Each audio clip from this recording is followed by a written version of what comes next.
questions, always we'll start with how are you doing? How are you feeling?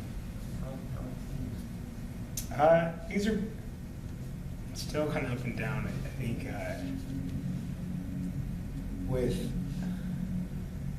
I know I talked with you yesterday about like the struggles I'm running into, and I think last night I took a long time to kind of like reflect on like that conversation, but also like how things are going. And I read a couple of articles from my class, and they read an article that I think got to like a big piece of like why I'm frustrated, but then that also gave me some clarity about like not being so frustrated. So essentially, like, there's an article that said like the way that like students perceive math is based off of how we like present algebra to them and the way we like use variables. So it really went through like different ways that variables are used and like frameworks of algebra that we teach variables to freshmen as. There's 4 different conceptions. One is like college level, like structural algebra, where like we see a generic form of something like through variables, you can make sense out of it. One is like formulaic. One is using algebra to like generalize things, and then there's one which is like teaching procedures so that you can solve for things. And clearly I was like, well, 80% of what we do is that last one where it's like we use algebra to solve things, and like it made me think like, well, 85–90% of the things that I do is that framework, and they do that really well. The part where I'm just like, man, I can get my kids to like be good at this piece, they're going to be outstanding at is the generalization one, where it's just like that's where the writing equations, writing expressions, thinking through things a little bit more abstractly and generalized gets emphasized. And that's the piece where like I see the resistance in class. But then like when I was reading the article, it was like, that's really hard to grasp, especially if you're so used to using algebra to solve things. I'm just like, oh, that makes sense. That's why the kids get super comfortable when they have to, if like when we go to do now today, they're gonna jump to this problem and avoid these, even though they may not even be, they might not avoid this, but they'll definitely avoid these two. Well, I think we did that. It's on purpose. We set these up because like you said what you identified as their weak point. You know, like you make things weaker by practicing them. So hopefully, like I think it's one of those things too. We talked about the trackers and those things. And I still think it's a good touch. It's like you shouldn't be skipping these problems. Like I'm not writing things that you can't do. I'm writing things to help you build the next level and create. Because like, I think the creation is hard. If you think about it, just even something simple like on the blooms, it's going creation. It's like the top level of it. And so a lot of the hardest things that we do are creating these pieces and not just following a formula of sorts. Because I mean, even yesterday, a lot of kids started here, everyone else started here, and I was just like, wait, hold on, like you can't tell me that this is hard. It's just a 2-step word problem. So like I think just becoming more creative and like making them go through those difficult pieces because they need them, like will be a challenge, but at the same time, like take a step back and say, it's hard for them, so support them because they may not get it, and like, but as long as they attempt, I think they'll get, like, as long as I emphasize on the behaviors that gets them to attempt those things, I feel like then we're gonna get there. Because I even, yesterday's practice here, I was just like, I'm gonna make the assumption that you guys can do these 6. Like, these are additional layers, but as soon as I introduce, they're like, oh, you distribute it here, like you multiply 2x by 80. So I was like, just do 4 of these for me. I don't even care if you pick the first 4. I need you to work on this though for the rest of the day. And like, we're gonna go over this, and like, you're gonna get this if you show units. And like, kids started to pick it up towards the end. And then when they see something like number 2, where they have to like do the reading part and add and then compare totals, like, then they started to struggle through it. And I think when we go over today, hopefully, like, it makes more sense. Yeah, what I actually want you, like, what I want you to do for, like, the sake of this meeting going forward, if you could snag, like, a low, medium, high student at the end of each period, and we can look at, like, if they've done it and then what they've done once they're there. Yep. I think, like, right now, that would help us break down their mistakes. Yep. I think, like, because I think, like, you're doing, everything you're saying is right in this sense. You're like, oh, you can do this part here, but, like, once you get down here, this is is becoming a challenge. And then you're seeing the same thing on interim, you're seeing the same thing on classwork, and it's like you get better at word problems by doing word problems. And I think that's the thing that when you talk about, like, what I try to do with the juniors, and, like, you can ask Steve, it's like, how much reading do you do on a daily basis? And it's like I try to make every problem have a lead in. Today's not a great day for that because it's X1 rules, but a lot of the times, like, there's some sort of reading that goes along with it, and, like, those kind of things go into there. And I'm just thinking, like, even here's, like, our new counter today. It's like, oh, it's multiple choice, but there's a lot of reading. I mean, it's just like that's kind of things. Like, I know it's something they struggled with yesterday, so we're just, like, trying to hit the reading. There's, like, reading homework. I don't know. It's like trying to get them to do that, and it's just repeated practice. And, like, even the honors kids at the junior level aren't great at it yet. I don't think they get great over the course of time, and, like, they're better at it than when they started.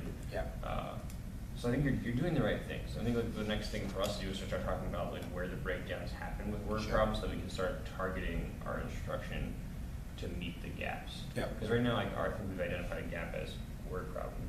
And now we need to, like, within that structure, figure out exactly where it's coming off. Like, is it a reading comprehension problem? Is it a math problem? Is it a approach?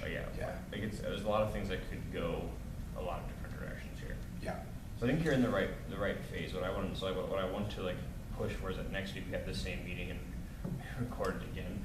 We're talking about, like, this part of the paper, maybe this exact paper still from this week, or maybe you have something new for next week.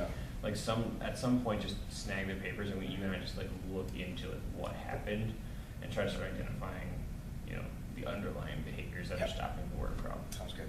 I think that's a good next step in that regard. So again, like, as always, like, you're thinking, like, times 10 about things. What I actually want to do, like, for a small fix, I want to watch a little bit of your do now. It's a long clip or jump around, but here's your do now from volumes.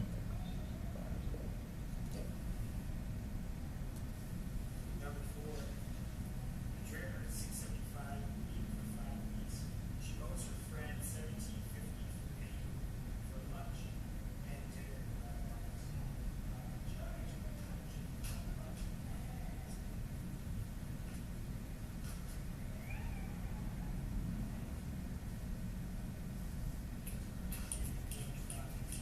Right expression receives less than proportional.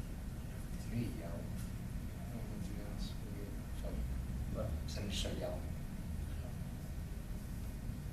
actually, you started doing kids though, which is fine because it's getting quiet.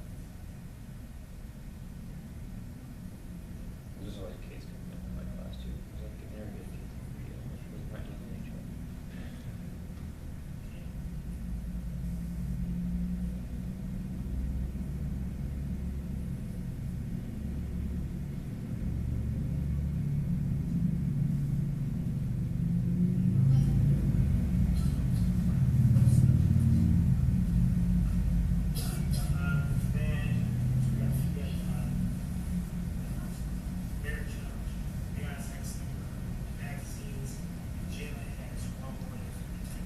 This is exactly where it's what I'm talking about, this problem right here.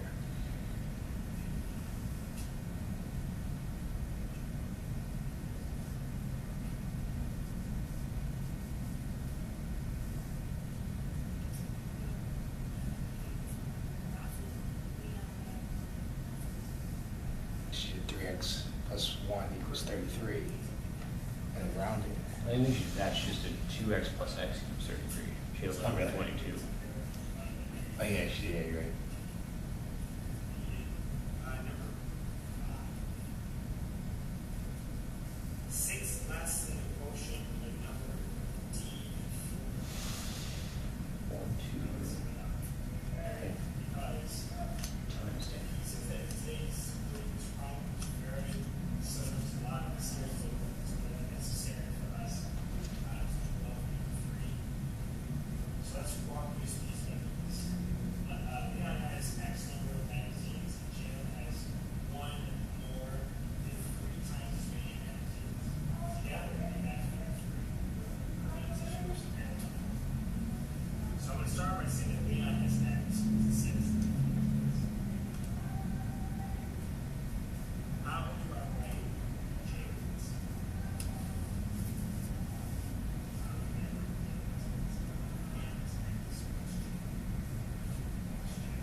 Yeah, you have to lie now.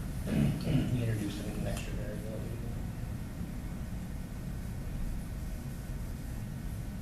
It's-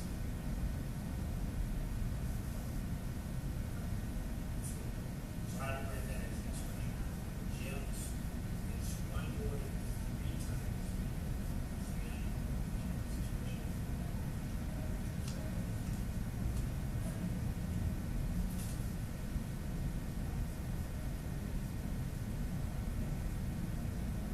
So 1 more than 3 times 3 again, see, that's, I wrote that as an expression.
Now, Jim, 1, Leon is X.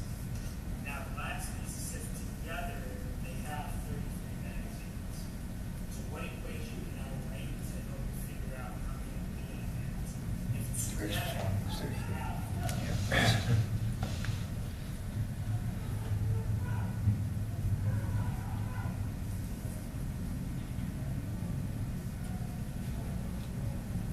okay.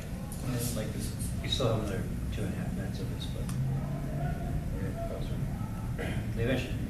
Yes. so, I think that this is actually gonna help us identify a lot of not identify a lot, at least like, just come up with some ideas about how we can address these issues. Like, as you're watching that, what do you think? It's a very general question.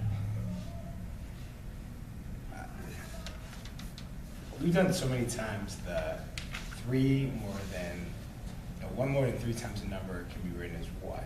Like, so many times. So it's just like, I guess it's like when you relook at it, like you get anxious, or I get anxious, looking at myself get anxious, because it's like, the only difference is that we're in some sort of context. So it's just like, as soon as you gotta apply the context to something that we've seen before, like that, like when that breakdown happens, like that's like the source of like the anxiety that I get. Because like getting to 3x plus 1, I didn't feel was the issue. I felt the issue was gonna be the x plus 3x plus 1. Because like piecing together 2 things when you have to, like, they're made up of expressions, like that's a jump that kids need to take, because like I know if I say Leon, like the frustration or like the confusion came from the fact that like people are saying when you get 3x plus 1, then they automatically think that Leon, because he's x, is in that expression. So when I say together, well, Leon is x plus this 3x plus 1, they see it as, yep, that's both of them, let's go. Even though right next to it says, no, just Jalen is 3x plus 1. So like, I think there's a gap there when it comes to like working with expressions and keywords. then there's a gap with like executing a skill in some sort of context. It's frustrating. No, I think that's, I think really, I agree with what you're saying. There's the context of what made that hard. What do you want to do then to help them bridge the gap from like, because clearly there was a gap from like the problem you did in class, which were like identify variance plus one, to this next type of problem. So like, where's the middle ground for you? I think so. Like afterwards, I then started to think about like, I think when we could do like systems, and these problems come up, but you use X and Y, like maybe even just like the labeling. I'm not sure what I did in this class, but I did in another class where I literally was like, all right, if it says together they have 33 books, what does that mean like in English? Leon plus Jalen equals 33. And then like being very direct and like sectioning off the equation to say, all right, let's take what we just defined and like let's put like fill in the boxes so that we get to 30, like the answer. And then I think it was third period when I did that. And then they were able to then say, oh, I combine like terms to solve. Because it's like, I get them to a certain point, they run with it, and I think up to a certain point, they're gonna have clarity there, but then it's just that piece. So I think that was helpful, and maybe I might do that. I'm trying to think if there's any problem. Where, not so much this problem here, because I think they're good with like the slope-intercept type of problems. And they're actually also good with this problem. 3 out of the 4 classes got the perimeter problem where it's like 2x plus 4 plus 2x plus 4 plus 4x plus 8 plus 4x plus 8 got 12x plus 24.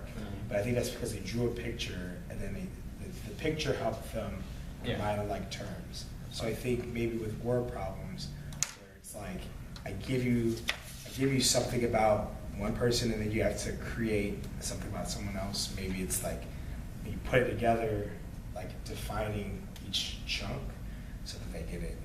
I think it's like writing a verbal model for that higher level one, but I still think there's a gap between this problem and that problem.